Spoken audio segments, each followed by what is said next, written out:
नमस्कार विद्यार्थी मित्रांनो, इंडियन पॉलिटी आर्टिकल्स या यूट्यूब चॅनलवरती तुमचं सर्वांचं स्वागत आहे. आज आपण सब रजिस्ट्रार ग्रेड 1 आणि इन्स्पेक्टर ऑफ स्टॅम्प्सचा क्वेश्चन पेपर पाहणार आहोत. तरी तुम्ही या चॅनलवरती नवीन असाल तर चॅनलला सबस्क्राईब करा, व्हिडिओला लाईक करा आणि शेअर करा. आजचा पहिला प्रश्न आहे, महादेव कोळी ही आदिवासी जमात प्रामुख्याने महाराष्ट्रातील कोणत्या जिल्ह्यात आढळते? तर या प्रश्नाचं राईट आन्सर आहे ऑप्शन नंबर 4. महादेव कोळी ही आदिवासी जमात ठाणे, नाशिक आणि पुणे जिल्ह्यामध्ये आढळते. तसेच इतर जमाती, गोंड ही आदिवासी जमात चंद्रपूर, गडचिरोली, नांदेड जिल्ह्यामध्ये आढळते. भिल ही आदिवासी जमात धुळे, जळगाव, नंदुरबार जिल्ह्यामध्ये आढळते. कोरकू ही आदिवासी जमात अमरावती जिल्ह्यातील मेळघाट प्रदेश व ठाणे जिल्ह्यात आढळते. वारली ही आदिवासी जमात ठाणे जिल्ह्यामध्ये आढळते. ठाकर व महादेव कोळी ही आदिवासी जमात पुणे, अहमदनगर, नाशिक, ठाणे व रायगड जिल्ह्यामध्ये आढळते. पुढचा प्रश्न आहे, खाली महाराष्ट्र राज्यातील काही IT पार्क व त्याचे ठिकाण दिले असून त्यांच्या योग्य जोड्या लावा. आंतरराष्ट्रीय इन्फोटेक पार्क हे नवी मुंबईमध्ये आहे. सॉफ्टवेअर टेक्नॉलॉजी पार्क हे भोसरीमध्ये आहे. इन्फॉर्मेशन टेक्नॉलॉजी पार्क हे सांगली शहरमध्ये आहे आणि अंबड IT पार्क हे नाशिक जिल्ह्यामध्ये आहे. तर या क्वेश्चनचं राईट आन्सर आहे ऑप्शन नंबर 3. पुढचा प्रश्न आहे, 2011च्या जनगणनेनुसार महाराष्ट्र राज्यातील कोणत्या विभागात अनुसूचित जमातीची लोकसंख्या सर्वात जास्त आहे? तर या प्रश्नाचं राईट आन्सर आहे ऑप्शन नंबर 4. नाशिक विभागात अनुसूचित जमातीची लोकसंख्या सर्वात जास्त आहे. तसेच सर्वात कमी अनुसूचित जमातीची लोकसंख्या कोकण विभागातील सिंधुदुर्ग जिल्ह्यात आढळते. अनुसूचित जमातीच्या लोकसंख्येनुसार पहिले 5 जिल्हे नाशिक, नंदुरबार, पालघर, धुळे, जळगाव आहेत. पुढचा प्रश्न आहे, महाराष्ट्र राज्यातील पहिला पर्यटन जिल्हा म्हणून सिंधुदुर्ग या जिल्ह्यास मान मिळाला आहे. पुढचा प्रश्न आहे, महाराष्ट्रातील उंच शिखरे व त्यांची उंची यांच्या जोड्या लावा. हरिश्चंद्रगड शिखराची उंची ही 1424 मीटर आहे. तोरणा शिखराची उंची 1404 मीटर आहे. महाबळेश्वर शिखराची उंची 1438 मीटर आहे. सालेर शिखराची उंची 1567 मीटर आहे. तर या प्रश्नाचं राईट आन्सर आहे ऑप्शन नंबर 1. परंतु MPSCने या क्वेश्चनचा आन्सर 2 दिलेला आहे. इतर महाराष्ट्रातील शिखरे, कळसुबाई शिखर अहमदनगर जिल्ह्यामध्ये आहे आणि या शिखराची उंची 1646 मीटर आहे. सालेर शिखर हे नाशिक जिल्ह्यामध्ये आहे. या शिखराची उंची 1567 मीटर आहे. महाबळेश्वर शिखर हे सातारा जिल्ह्यामध्ये आहे. या शिखराची उंची 1438 मीटर आहे. हरिश्चंद्रगड या शिखराची उंची अहमदनगर जिल्ह्यामध्ये आहे. या शिखराची उंची 1424 मीटर आहे. सप्तशृंगी शिखराची उंची सप्तशृंगी शिखर हे नाशिक जिल्ह्यामध्ये आहे. या शिखराची उंची 1416 मीटर आहे. तोरणा शिखराची उंची 1404 मीटर आहे. हे शिखर पुणे जिल्ह्यामध्ये आहे. अस्तंबा शिखर नंदुरबार जिल्ह्यामध्ये आहे. या शिखराची उंची 1325 मीटर आहे. त्र्यंबकेश्वर शिखर नाशिक जिल्ह्यामध्ये आहे. तोला शिखर नाशिक जिल्ह्यामध्ये आहे. वैराट शिखर अमरावती जिल्ह्यामध्ये आहे. चिखलदरा शिखर अमरावती जिल्ह्यामध्ये आहे. हनुमान शिखर धुळे जिल्ह्यामध्ये आहे. पुढचा प्रश्न आहे, महाराष्ट्रातील किती जिल्ह्यांच्या सीमा शेजारील मध्य प्रदेश राज्याला भिडलेल्या आहेत? तर या क्वेश्चनचं राईट आन्सर आहे ऑप्शन नंबर 3. महाराष्ट्रातील 8 जिल्ह्यांच्या सीमा शेजारील मध्य प्रदेश राज्याला भिडलेल्या आहेत. ती 8 जिल्हे आहेत नंदुरबार, धुळे, जळगाव, बुलढाणा, अमरावती, नागपूर, भंडारा आणि गोंदिया. महाराष्ट्रात कोणत्या महामार्गाची लांबी सर्वात कमी आहे? या प्रश्नाचं राईट आन्सर आहे ऑप्शन नंबर 3. न्हावाशेवा-पळस्पे. न्हावाशेवा-पळस्पे या महामार्गाची लांबी 27 किलोमीटर आहे. महाराष्ट्रातील विखुरलेल्या वस्त्यांची वैशिष्ट्ये खाली दिली आहेत. त्यापैकी योग्य वैशिष्ट्य कोणतं ते ओळखा. या क्वेश्चनचं राईट आन्सर आहे ऑप्शन नंबर 3. विखुरलेल्या वस्त्यांची वैशिष्ट्ये. विखुरलेल्या वस्त्यामधील घरे एकमेकांपासून दूर असतात. विखुरलेल्या वस्त्यामध्ये पुरेशा सोयीसुविधा उपलब्ध नसतात. विखुरलेल्या वस्त्यामध्ये लोकसंख्या मर्यादित असते.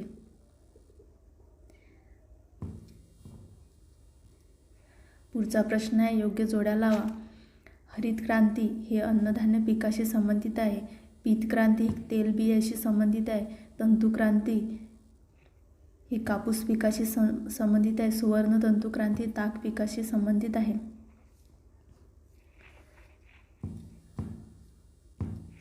महाराष्ट्रातील खनिजे व उत्पादक जिल्हे यांच्या योग्य जोड्या लावा. मॅंगनीज खनिज हे सिंधुदुर्ग जिल्ह्यामध्ये आढळते. लोह खनिज हे गोंदिया जिल्ह्यामध्ये आढळते. बॉक्साईट खनिज हे ठाणे जिल्ह्यामध्ये आढळते आणि डोलोमाईट खनिज हे गडचिरोली जिल्ह्यामध्ये आढळते. तसेच इतर खनिजे आहेत. मॅंगनीज खनिज हे भंडारा, नागपूर, सिंधुदुर्ग जिल्ह्यामध्ये आढळते.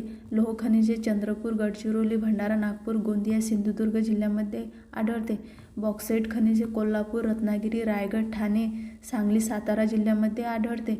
क्रोमाईट खनिज हे भंडारा, गोंदिया, सिंधुदुर्ग, रत्नागिरी जिल्ह्यामध्ये आढळते.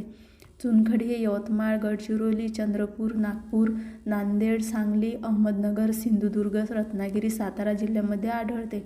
डोलोमाईट खनिज हे यवतमाळ, रत्नागिरी, गडचिरोली, नागपूर, चंद्रपूर जिल्ह्यामध्ये आढळते. कायनाइट खनिज हे भंडारा, गोंदिया जिल्ह्यामध्ये आढळते. शेतकऱ्यांतर्फे सरकारकडे दाद मागण्याची चळवळ भारतात प्रथम कोणी सुरू केली? तर या क्वेश्चनचं राईट आन्सर आहे ऑप्शन नंबर 3 सार्वजनिक सभेने शेतकऱ्यांतर्फे सरकारकडे दाद मागण्याची चळवळ भारतात प्रथम सुरू केली. पुढचा प्रश्न आहे, योग्य जोड्या लावा. महादेव गोविंद रानडे यांनी विधवा विवाहोत्तेजक मंडळाची स्थापना केली. गोपाळ गणेश आगरकर यांनी स्वयंवर लग्न पद्धतीचा आग्रह केला. राजश्री शाहू महाराज यांनी श्री शिवाजी वैदिक स्कूलची स्थापना केली आणि डॉक्टर पंजाबराव देशमुख यांनी शिवाजी शिक्षण संस्थेची स्थापना केली. या क्वेश्चनचं राईट आन्सर आहे ऑप्शन नंबर 3.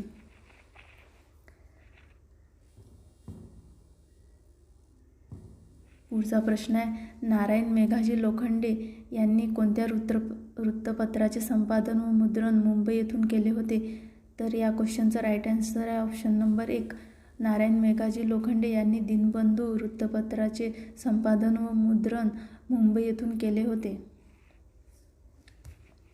पुढचा प्रश्न आहे, वृत्तपत्राविषयीच्या जोड्या लावा. न्यू इंडिया आणि ट्रिब्यून वृत्तपत्र हे जहालवादी विचारांचे वृत्तपत्र होते. द मद्रास मेल हे वृत्तपत्र भारतातील पहिले सायदैनिक वृत्तपत्र होते आणि इंदुप्रकाश हे वृत्तपत्र मामा परमानंद व नरहर पाठक यांनी चालवले होते. वंदे मातरम हे वृत्तपत्र सरकारची दडपशाही असतानाही सुरू झालेले वृत्तपत्र आहे. या क्वेश्चनचं राईट आन्सर आहे ऑप्शन नंबर 1. लॉर्ड लॅन्सडाऊनच्या काळात मुंबईत 1893 झालेल्या हिंदू मुसलमानांच्या दंगलीत शांतता प्रस्थापित करण्याचे काम नारायण मेघाजी लोखंडे यांनी केले. या कामगिरीबद्दल इंग्रज सरकारने त्यांना रावबहादूर ही पदवी बहाल केली होती. ब्रिटिश सरकारने लोखंडे यांनी कामगारासाठी केलेल्या कामगिरीची दखल घेऊन त्यांना जस्टिस ऑफ पीस हा किताब देऊन त्यांचा गौरव केला होता. 1896 सरकारी मदतीने प्लेगग्रस्तांसाठी एक मराठा इस्पितळ नारायण मेघाजी लोखंडे यांनी काढले. 1880 पुण्यात बंद पडलेले दिनबंधू हे सत्यशोधक समाजाचे पहिले मुखपत्र नारायण मेघाजी लोखंडे यांनी मुंबईत सुरू केले होते.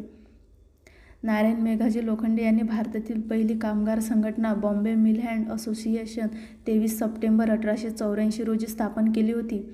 नारायण मेघाजी लोखंडे यांना भारतातील ट्रेड युनियन चळवळीचे जनक म्हणून ओळखले जाते. 10 जून 1890 पासून रविवार ही साप्ताहिक सुट्टी म्हणून त्यांनी जाहीर केली होती. नारायण मेघाजी लोखंडे यांच्यामुळे गिरणी कामगारांना मिळालेले काही हक्क आहेत. गिरणी कामगारांना रविवारी साप्ताहिक सुट्टी मिळावी, दुपारी कामगारांना अर्धा तास सुट्टी मिळावी, मिल सकाळी 6:30 वाजल्यापासून कामाला सुरुवात करावी आणि सूर्यास्तानंतर बंद करावी, कामगाराचे पगार दर महिन्याच्या 15 तारखेपर्यंत करावेत. ब्रिटिश राजवटीने त्यांना रावबहादूर ही पदवी बहाल केली होती. त्यांनी मुंबई कामगार संघ स्थापन केले होते.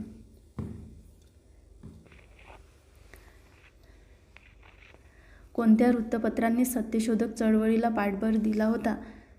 तर या क्वेश्चनचं राईट आन्सर आहे ऑप्शन नंबर 1. दिनबंधू, दिनमित्र आणि ज्ञानोदय या वृत्तपत्रांनी सत्यशोधक चळवळीला पाठबळ दिला होता. दिनबंधू या वृत्तपत्राची सुरुवात 1 जानेवारी 1877 पुणे येथून केली होती. तसेच या वृत्तपत्राचे संपादक होते कृष्णराव भालेराव. दिनमित्र या वृत्तपत्राची सुरुवात 1888 पुणे येथे केली होती. या वृत्तपत्राचे संपादक आहे मुकुंदराव पाटील. ज्ञानोदय हे वृत्तपत्र 1442 अहमदनगर येथून सुरू केले होते. तसेच या वृत्तपत्राचे संपादक आहे हेनरी व्हॅलेंटाईन.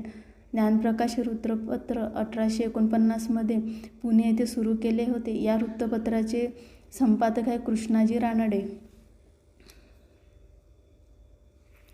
24 सप्टेंबर 1873 रोजी महात्मा फुले यांनी सत्यशोधक समाजाची स्थापना केली होती. सत्यशोधक समाजाचे पहिले अधिवेशन 17 एप्रिल 1911 रोजी पुणे येथे स्वामी रामय्या व्यंकय्या अय्यावरू यांच्या अध्यक्षतेखाली पार पडले होते. तसेच 35वे अधिवेशन 22 डिसेंबर 2007 रोजी गेवराई, जिल्हा बीड येथे झाले होते. सार्वजनिक सत्यधर्म हा सत्यशोधक समाजाचा प्रमाण ग्रंथ मानला जातो. समाजाच्या कार्यकारिणीत सुरुवातीस महात्मा ज्योतिराव फुले हे चिटणीस आणि डॉक्टर विश्राम रामजी घोले हे अध्यक्ष होते. पुढचा प्रश्न आहे, महाराष्ट्रात रयतवारी पद्धत ब्रिटिश ईस्ट इंडिया कंपनीच्या कोणत्या गव्हर्नर जनरलच्या कारकिर्दीत लागू केली होती? तर या क्वेश्चनचं राईट आन्सर आहे ऑप्शन नंबर 1 लॉर्ड हार्डिंग यांच्या कारकिर्दीत रयतवारी पद्धत सुरू केली होती.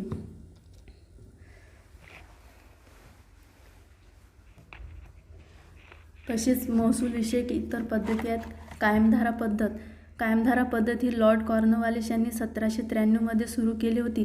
1789 गव्हर्नर जनरल लॉर्ड कॉर्नवालिसने जॉन शोअर यांच्या अध्यक्षतेखाली एक समिती नेमली होती. या समितीने 10 वर्षासाठी सुचवलेली योजना म्हणजेच कायमधारा पद्धत होय आणि ही पद्धत 1793 लॉर्ड कॉर्नवालिस यांनी अंमलात आणली होती.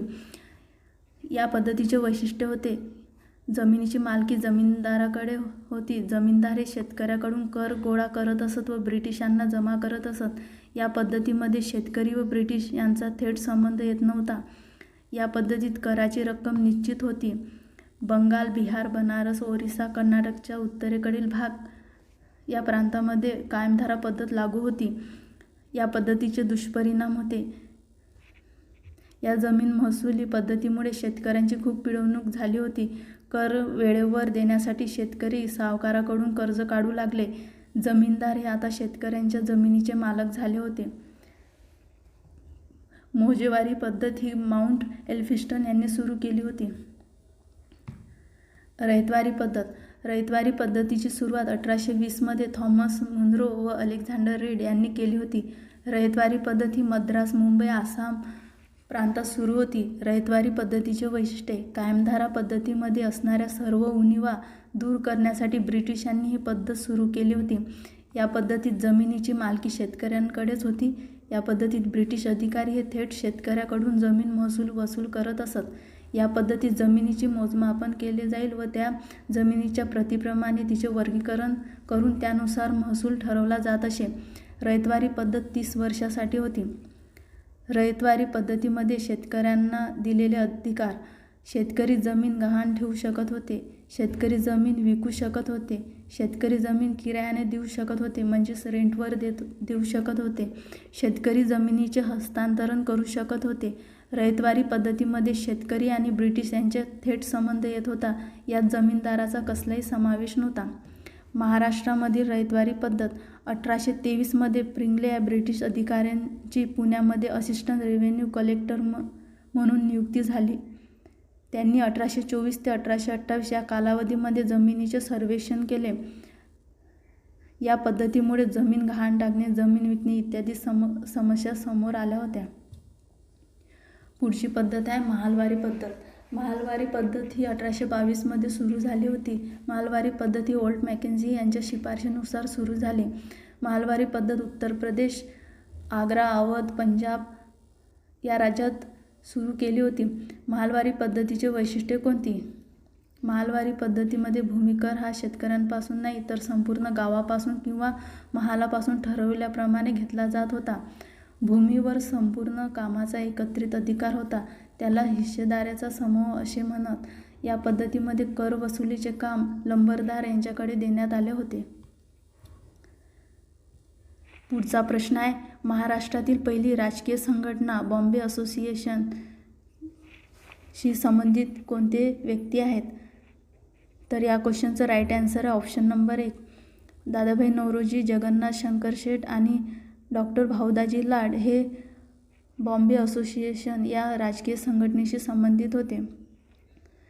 बॉम्बे असोसिएशन ही बॉम्बे प्रेसिडेन्सीमधील पहिली राजकीय संघटना होती. 26 ऑगस्ट 1852 रोजी जगन्नाथ शंकर शेठ यांनी ती स्थापन केली होती. नौरोजी फुरसुंगी, सर जमशेदजी जिजीबाई, विनायक शंकर शेठ आणि दादाभाई नौरोजी हे त्यांचे उल्लेखनीय सदस्य होते. संस्थेचे पहिले अध्यक्ष सर जमशेदजी जिजीबाई होते. ब्रिटिशांच्या विरोधात सार्वजनिक चिंता व्यक्त करण्यासाठी त्याची स्थापना करण्यात आली होती. डॉक्टर भाऊदाजी लाड हे बॉम्बे असोसिएशनचे पहिले सरचिटणीस होते. बॉम्बे असोसिएशनने ब्रिटिश संसदेला एक याचिका पाठवून भारतीयांना देखील प्रतिनिधित्व दिले जाईल अशी नवीन विधान परिषद स्थापन करण्याची विनंती केली होती. तसेच सर्व उच्च सेवांमधून भारतीयांना वगळण्याच्या धोरणाचा आणि युरोपियन लोकांना दिल्या जाणाऱ्या पदावरील खर्चाचाही निषेध करण्यात आला होता. मात्र ही संघटना फार काळ टिकली नाही. पुढचा प्रश्न आहे, स्वाध्याय आश्रम ही संस्था कोणी स्थापन केली होती? या क्वेश्चनचं राईट आन्सर आहे ऑप्शन नंबर 3 प्रबोधनकार ठाकरे यांनी स्वाध्याय आश्रम ही संस्था स्थापन केली होती. ब्रिटिश भारतातील महसूल पद्धती कालक्रमानुसार लावा. या क्वेश्चनचं राईट आन्सर आहे ऑप्शन नंबर 3 बोली पद्धत, कायमधारा पद्धत, रयतवारी पद्धत आणि महालवारी पद्धत. कायमधारा पद्धतीची सुरुवात 1793 मध्ये झाली होती. महालवारी पद्धतीची सुरुवात 1822 मध्ये झाली होती. रयतवारी पद्धतीची सुरुवात 1820 मध्ये झाली होती.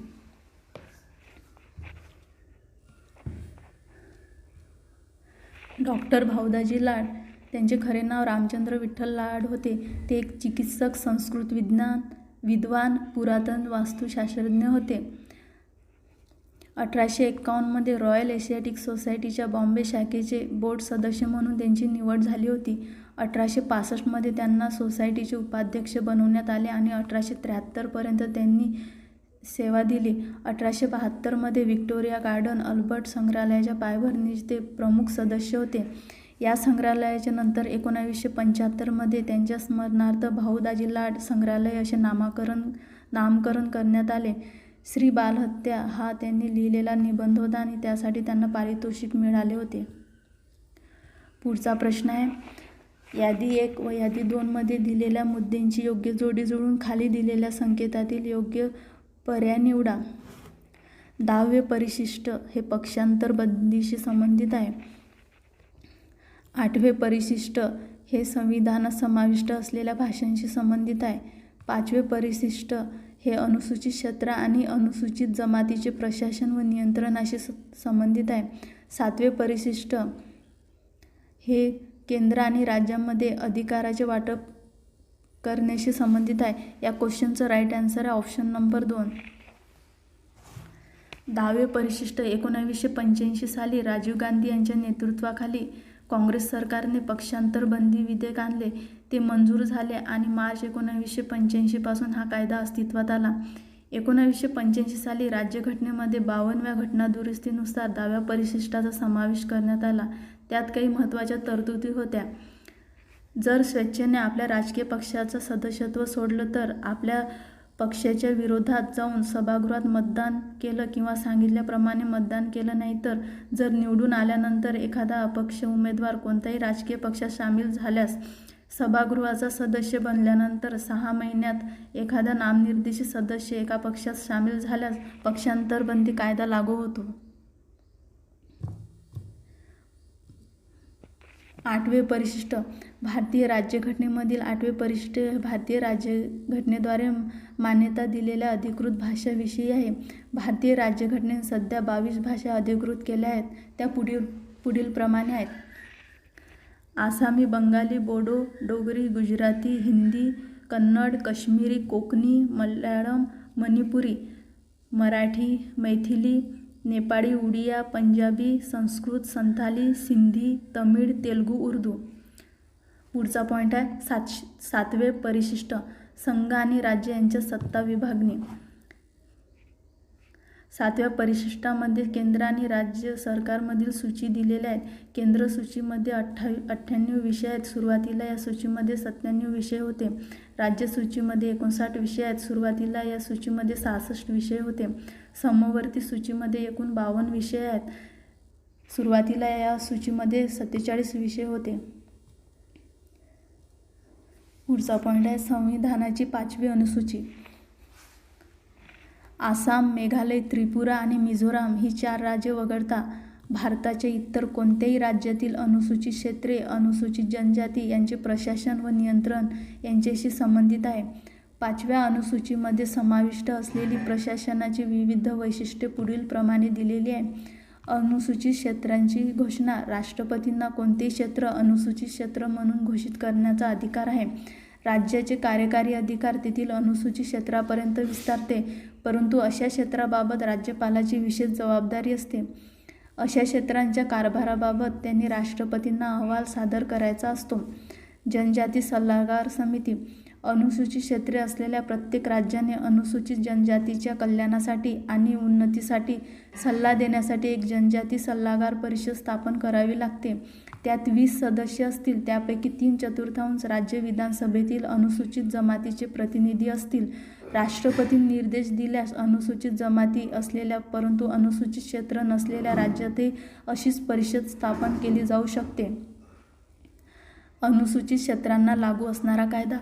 राज्यपाल जाहीर अधिसूचनेद्वारे असे निर्देशित करू शकेल की संसदेचा किंवा राज्याच्या विधिमंडळाचे एखादे विशिष्ट अधिनियम त्या राज्यातील एखाद्या अनुसूचित क्षेत्रास किंवा त्याच्या एखाद्या भागाला लागू असणार नाही, अथवा त्या अधिकार सूचनेत तो विनिर्दिष्ट करील अशा अपवादांच्या व फेरबदलाच्या अधीन राहून त्या राज्यातील एखाद्या अनुसूचित क्षेत्राला किंवा त्याच्या एखाद्या भागाला लागू असेल असा कोणताही निर्देश भूतलक्षी प्रभावासह देता येईल.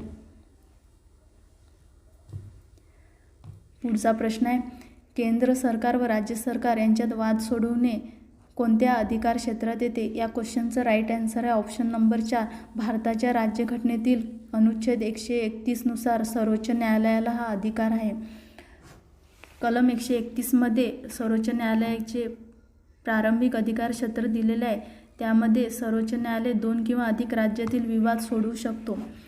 कलम 143 मध्ये 2 प्रकारच्या मुद्द्यावर राष्ट्रपतीला सर्वोच्च न्यायालयाचे मत मांडण्याचा अधिकार आहे.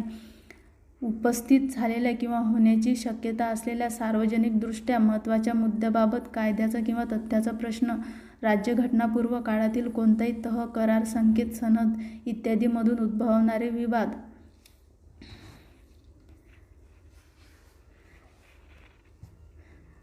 या प्रश्नाबाबत राष्ट्रपतीला सर्वोच्च न्यायालयाचे मत घेण्याचा अधिकार आहे. कलम 226 मध्ये उच्च न्यायालयाला रिट जारी करण्याचे अधिकार दिलेले आहे. तसेच कलम 32 नुसार सर्वोच्च न्यायालयाला रिट जारी करण्याचे अधिकार दिलेले आहे. यामध्ये नागरिकाच्या मूलभूत हक्काचे संरक्षण करण्यासाठी किंवा इतर कारणासाठी उच्च न्यायालयाला बंदी, प्रत्यक्षीकरण, परमादेश, उत्प्रेषण, प्रतिषेध आणि अधिकारपुच्ಛ असे आदेश देण्याचा अधिकार आहे.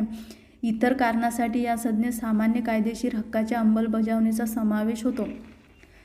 कलम 263 मध्ये आंतरराज्य परिषद स्थापन करण्याची तरतूद आहे. पुढचा प्रश्न आहे खालीलपैकी कोणती संसद आणि राज्य विधिमंडळ या दोहोंमध्ये समान प्रक्रिया नाही? या क्वेश्चनचं राईट आन्सर आहे ऑप्शन नंबर 4. सामान्य विधेयकावरून सभागृहामधील गतिरोधाच्या टप्प्यावर दोन्ही सभागृहाची संयुक्त बैठक होऊ शकते. बाकी एखादे विधेयक अर्थविधेयक सोडून कोणत्याही सभागृहात पास केले जाते. अर्थविधेयक फक्त कनिष्ठ सभागृहात म्हणजेच लोकसभा आणि राज्य विधिमंडळातील विधानसभा याच्यामध्ये प्रथमतः सादर केले जाते. सामान्य विधेयक कोणताही मंत्री अथवा खाजगी सदस्याद्वारे सादर केले जाऊ शकते. पुढचा प्रश्न आहे कोणत्या उद्देशासाठी परमादेश उपलब्ध आहे? या क्वेश्चनचं राईट आन्सर आहे ऑप्शन नंबर 4. मूलभूत अधिकाराची अंमलबजावणी, न्यायाधिकरणाने अधिकार क्षेत्राचा वापर करण्यास नकार दिल्यास त्याचे अधिकार क्षेत्र वापरण्यास भाग पाडणे, असंवैधानिक असलेल्या कायद्याची अंमलबजावणी करू नये म्हणून एखाद्या सार्वजनिक अधिकाऱ्यास किंवा सरकारला निर्देश देणे याबाबतीत परमादेश लागू होतो. परमादेश कलम 32 मध्ये घटनात्मक उपायाचा अधिकार मधील हा एक अधिकार आहे, ज्यामध्ये सर्वोच्च न्यायालय ज्यावेळी शासकीय अधिकारी आपले कर्तव्य बजावण्यास चुकता किंवा नकार देतो, त्यावेळी न्यायालय अशा अधिकाऱ्याला ते कर्तव्य करण्याचे आदेश देते आणि या कारणासाठीच हा आदेश सार्वजनिक संस्था, निगम, कनिष्ठ न्यायालय, न्यायाधिकरण किंवा सरकार यांच्या विरुद्धही देता येते.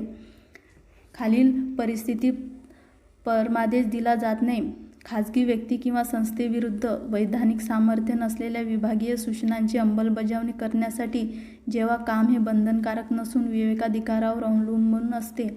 कराराप्रमाणे बंधनकारक असलेल्या बाबींची अंमलबजावणी राष्ट्रपती किंवा राज्यपाल यांच्याविरुद्ध, न्यायालयीन कामासंदर्भात उच्च न्यायालयाच्या मुख्य न्यायाधीशाविरुद्ध परमादेश काढता येत नाही. पुढचा प्रश्न आहे: कोणत्या तारखेला संविधान सभेने उद्दिष्टांचा ठराव स्वीकारला आहे?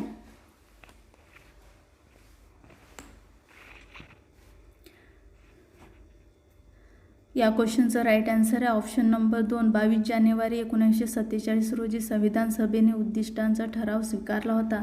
तसेच 13 डिसेंबर 1946 रोजी उद्दिष्टांचा ठराव संविधान सभेमध्ये मांडला होता. पुढचा प्रश्न आहे: कोणती विधाने खरी आहेत ते ओळखा. पहिलं विधान आहे: 22 जुलै 1947 रोजी संविधान सभेने राष्ट्रध्वजाचा स्वीकार केला. हे विधान बरोबर आहे. पुढचं विधान आहे: 24 जानेवारी 1950 रोजी संविधान सभेने राष्ट्रगीताचा स्वीकार केला.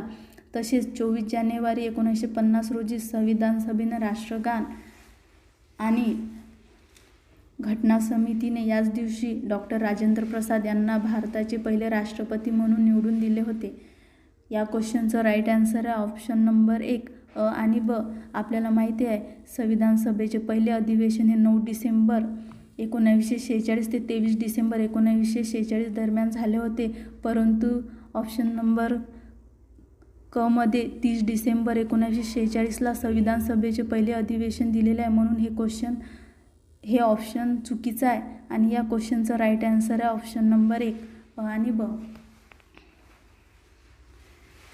पुढचा प्रश्न आहे: कोणते अनुच्छेद मूलभूत अधिकाराच्या अंमलबजावणीसाठी उच्च न्यायालयांना निर्देश जारी करण्याचा अधिकार देते? तर या क्वेश्चनचं राईट आन्सर आहे ऑप्शन नंबर 1, अनुच्छेद 226 नुसार उच्च न्यायालयाला निर्देश जारी करण्याचा अधिकार आहे. पुढचा प्रश्न आहे: भारतीय राज्यघटनेतील कोणते अनुच्छेद राज्याच्या नीतिनिर्देशक तत्वाशी संबंधित आहे? या क्वेश्चनचं राईट आन्सर आहे ऑप्शन नंबर 4, अनुच्छेद 36 ते 51 मध्ये राज्य धोरणाचे नीतिनिर्देशक तत्व दिलेले आहेत. पुढचा प्रश्न आहे: खालीलपैकी कोणते विधान असत्य आहे? पहिलं विधान आहे: संविधानाच्या भाग 4 मध्ये मूलभूत कर्तव्ये दिलेली आहे. हे विधान असत्य आहे, कारण संविधानाच्या भाग 4 मध्ये राज्य धोरणाची मार्गदर्शक तत्त्वे दिलेली आहे आणि 1976 मध्ये 42वी घटना दुरुस्ती अधिनियमानुसार भाग 4A नव्याने समाविष्ट करण्यात आले आणि या भागात कलम 1च समाविष्ट करण्यात आले, ते म्हणजे 51A, आणि या कलमात भारताच्या नागरिकांसाठी 10 मूलभूत कर्तव्ये समाविष्ट करण्यात आली आहे. 42वी घटना दुरुस्तीनंतर मूलभूत कर्तव्ये भारताच्या राज्यघटनेत समाविष्ट केली आहेत. हे विधान बरोबर आहे. 2002 मध्ये 82व्या घटना दुरुस्ती कायद्यानंतर आणखी एक मूलभूत कर्तव्य जोडले गेले आहे. हे विधान पण बरोबर आहे. या क्वेश्चनचं राईट आन्सर आहे ऑप्शन नंबर 1. कोणते विधान भारतातील राज्याच्या राज्यपाल पदाबाबत खरे नाही? या क्वेश्चनचं राईट आन्सर आहे ऑप्शन नंबर 4. एखाद्या राज्याच्या राज्यपालाचे कार्यालय म्हणजे केंद्र सरकार अंतर्गत एक रोजगार आहे. हे विधान चुकीचं आहे. पुढचा प्रश्न आहे: महाराष्ट्र दस्तऐवजाच्या सत्यप्रती आणि नोटिसा दाखल करणे नियम 2013 च्या नियम 7 ख नुसार दस्तऐवजांचा सत्यप्रती आणि नोंदणी अधिनियम 1908 चे कलम 89 ख मध्ये विनिर्दिष्ट केलेल्या नोटिसा यांना अनुक्रमांक कसे दिले जातात? या क्वेश्चनचं राईट आन्सर आहे ऑप्शन नंबर 2, स्वतंत्र सलग अनुक्रमांक दिले जातात जे वर्षाच्या शेवटी संपुष्टात येतात. पुढचा प्रश्न आहे, महाराष्ट्र दस्तऐवजाच्या सत्यप्रती आणि नोटिसा दाखल करणे नियम 2013च्या नियम 2 नुसार नोटीस याचा अर्थ नोंदणी अधिनियम 1908च्या कलम 89 ख खाली निर्दिष्ट केलेल्या गहाणासंबंधीचा सूचना देणारी नोटीस असा आहे. या क्वेश्चनचं राईट आन्सर आहे ऑप्शन नंबर 4, हक्कलेख निक्षेपाद्वारे.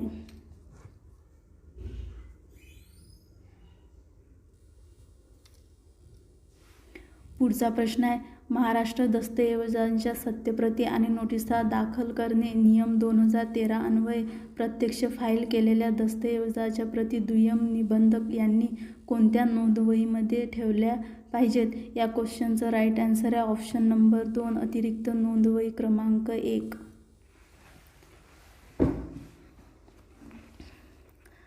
पुढचा प्रश्न आहे, महाराष्ट्र दस्तऐवजाच्या सत्यप्रती आणि नोटिसा दाखल करणे नियम 2013 नुसार दस्तऐवज म्हणजे नोंदणी अधिनियम 1908चे कलम 89 क मध्ये विनिर्दिष्ट केलेले दस्तऐवज होय. या क्वेश्चनचं राईट आन्सर आहे ऑप्शन नंबर 2.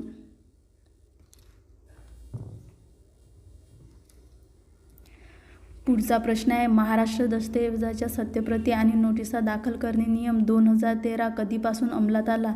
या क्वेश्चनचं राईट आन्सर आहे ऑप्शन नंबर 1 ऑक्टोबर 2013 रोजी हा नियम अंमलात आला.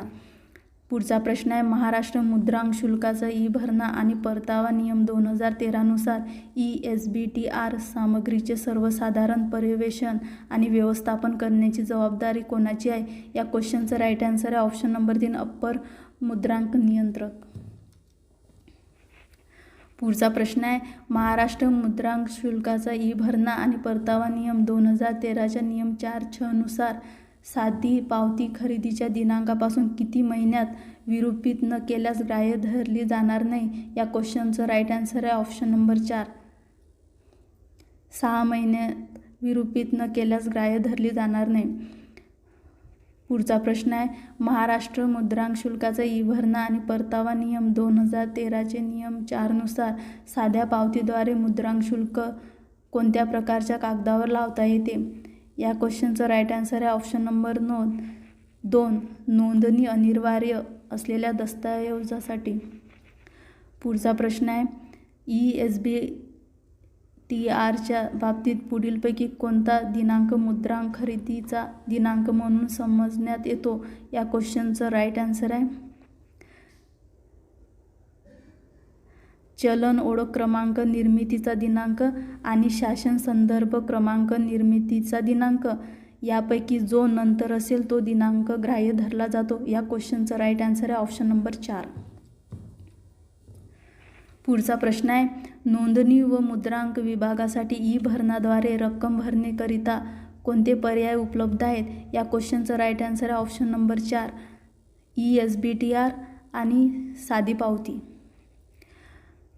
पुढचा प्रश्न आहे, नोंदणी अधिनियम 1908 अन्वये नोंदणी कार्यालयात जी नोंदणी पुस्तके ठेवली जातात त्यापैकी कोणत्या पुस्तकाचा संबंध मृत्यूपत्राशी असतो? या क्वेश्चनचं राईट आन्सर आहे ऑप्शन नंबर 2, बुक नंबर 5 आणि बुक नंबर 4 चा संबंध मृत्यूपत्राशी असतो. पुढचा प्रश्न आहे, नोंदणी अधिनियम 1908 मधील कलम 47 नुसार कोणत्याही नोंदणीकृत दस्तऐवजाचे परिणाम केव्हा अंमलात येतात? या क्वेश्चनचं राईट आन्सर आहे ऑप्शन नंबर 4, ज्यावेळी त्या दस्तऐवजाची अंमलबजावणी नमूद केली जाते तेव्हापासून.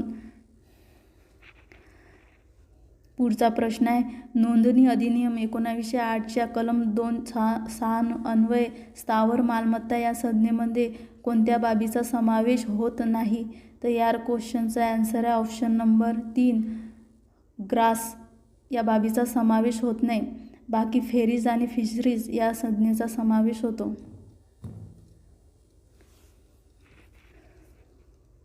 पुढचा प्रश्न आहे, नोंदणी अधिनियम 1908च्या कलम 51 अंतर्गत कोणते पुस्तक अनेक कार्यालयामध्ये ठेवले जात नाही?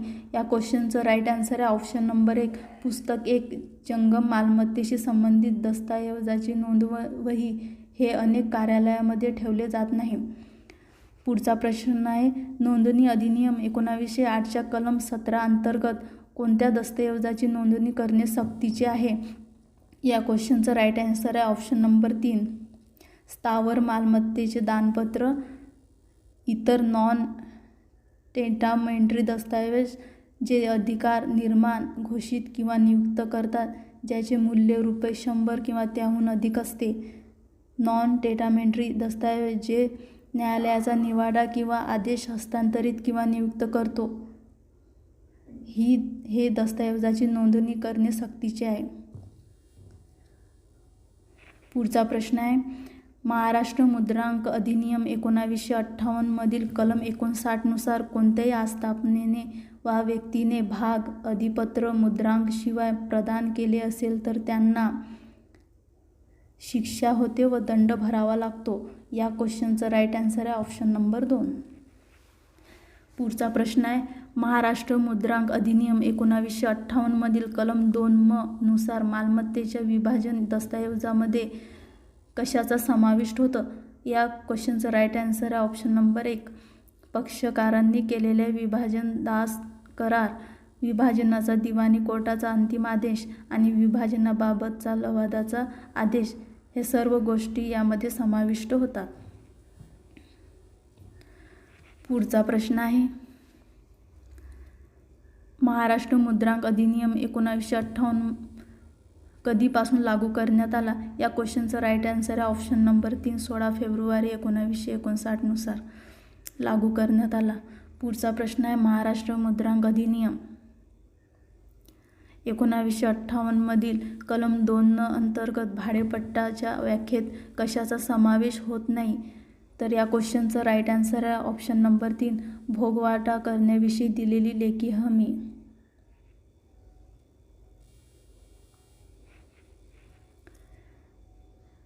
पुढचा प्रश्न आहे महाराष्ट्र मुद्रांक अधिनियम 1958 मधील कलम 52 नुसार वापरासाठी न लागणाऱ्या मुद्रांकाबाबत सवलत देण्याबाबत कोणते विधान बरोबर आहे? या क्वेश्चनचं राईट आन्सर आहे ऑप्शन नंबर 3 जिल्हाधिकारी हा अशा व्यक्तीला त्या मुद्रांकाचे एकूण मूल्यातून राज्य शासन विहित करेल अशी रक्कम वजा करून अशा मुद्रांकाचे मूल्य पैशाच्या स्वरूपाने परत करेल. तर जिल्हाधिकारी जेथे ती व्यक्ती लायसनधारक मुद्रांक विक्रेता असेल तेथे त्या मुद्रांक विक्रेत्या व्यक्तींना प्रत्यक्ष भरलेली रक्कम कोणतीही रक्कम वजा न करता परत करू शकेल.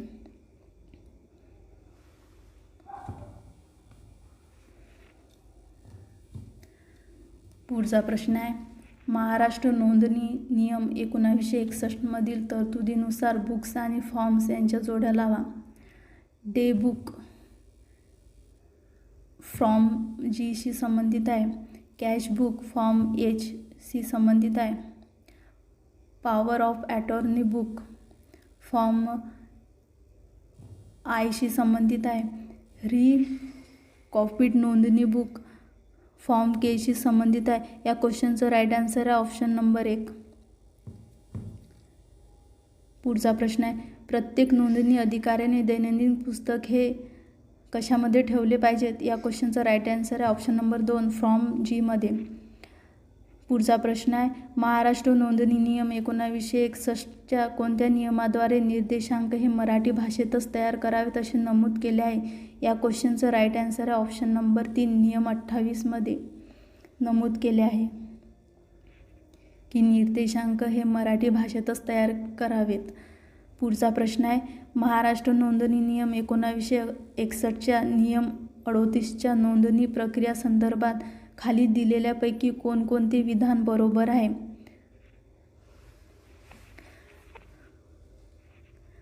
गंभीर आपत्कालीन परिस्थितीत नोंदणी अधिकारी नोंदणीसाठी कोणतेही दस्तऐवज स्वीकारू शकतात.